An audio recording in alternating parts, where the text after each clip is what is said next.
So hello everyone, today we are going to talk about Flutter state management and in particular Flutter provider package.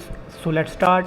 So as you can see on the screen, we have a Flutter default app that comes default when you create the new Flutter project, and as you can see on the screen, it's a basic app which increments the value of the counter. And the structure of the app is quite simple. It has a stateful widget, my home page, which returns the value of the counter, and the counter is incremented with the help of set state because it is a stateful widget.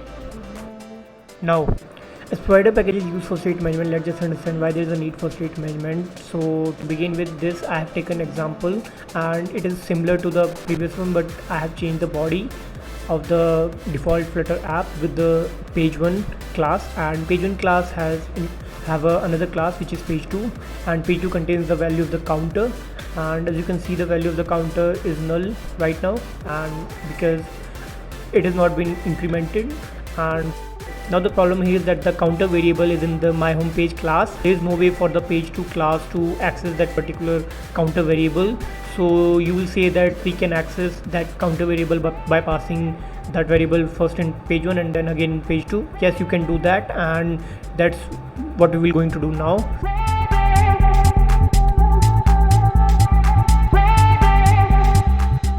So as you can see the method is working, but there's one problem. It's not an efficient method and it is not a good approach to solve this problem, because assume there are hundreds of classes. You can't just pass a variable 100 times in 100 classes, so it's really not a good method. It's a bad code. So that's why we need state management, and that's why we're going to use provider package. So I think now you have pretty good idea about state management. I mean, why do we need a state management? So let's try to solve it with provider package now. So to solve with provider package, we need to place the provider package on the top of the widget tree so that every widget in the widget tree can access the value of the counter or any other variable you like, and make sure that you put it on the top of the widget tree of the child so that child can access the value of the parent. And just don't do the mistake like you wrap the app bar in provider and you are accessing the value of the counter from text widget, because it's not going to work, because text widget is not the child of app bar, it's the child of my app. So make sure you are placing it on the top of the widget tree.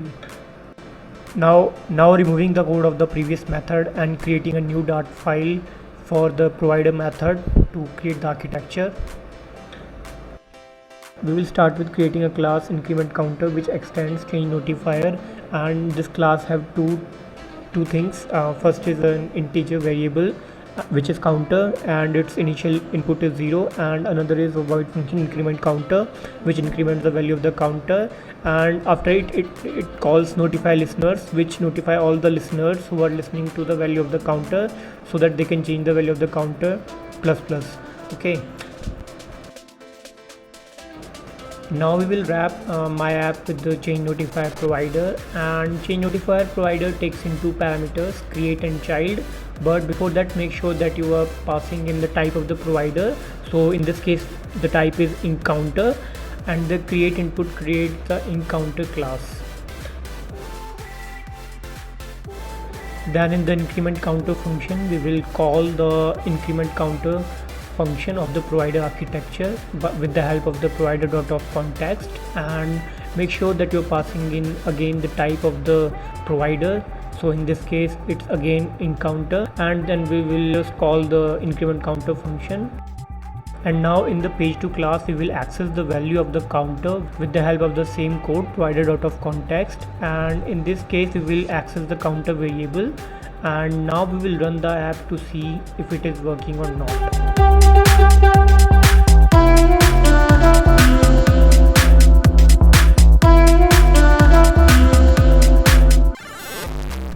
So guys, there's a slight problem. So what is the problem is that always make sure that while calling a function through provider architecture, you always pass in the listen parameter as false, because by default it is true and you don't want the function to listen to itself.